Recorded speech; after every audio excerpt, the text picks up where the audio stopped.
ওয়ালাইকুম আসসালাম রহমতুল্লাহ। আপনার পরিচয়টা দিন যে।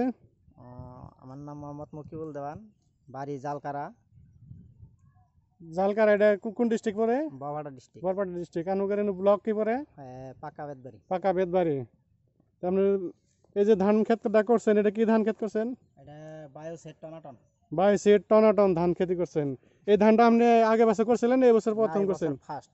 এবছর ফার্স্ট। হ্যাঁ, এই ধানটা ক্ষেত করে আপনি কিরকম পাইছেন? মোটামুটি ভালো, আল্লাহর রহমত আর কি। কিরকম ভালো পাইছেন? 80% ভালো। মানে অন্য ধানের তুলনায় সব ভালো হয়েছে আপনার ক্ষেতে? এই সব পাতার মধ্যে যে ক্ষেত আছে সব থেকে ভালো হয়েছে। সব থেকে হাইস্ট আছে আর কি। তো এই ধানের যে ক্ষেত করছেন, এটা পোকার সংখ্যা কিরকম আছে? খুব ভালো, আল্লাহর রহমত। আর একটা করে গোছা মধ্যে কত ডিগ্রি আছে? 38 39 35 36 40। মানে গড়ে 40টার মতো পোকার সংখ্যা আছে, তাই না? তো যাই হোক, এটা বড় সিজনে এবার করছেন, আগামীতে তো করবেন ইনশাল্লাহ, আল্লাহ যে বাচ্চা রাখে আল্লাহ যদি বাঁচে রাখে, এটা আমরা কইরাই থাকবো আর কি। করিয়ে থাকবেন। ঠিক আছে, ধন্যবাদ কথা বলার জন্য।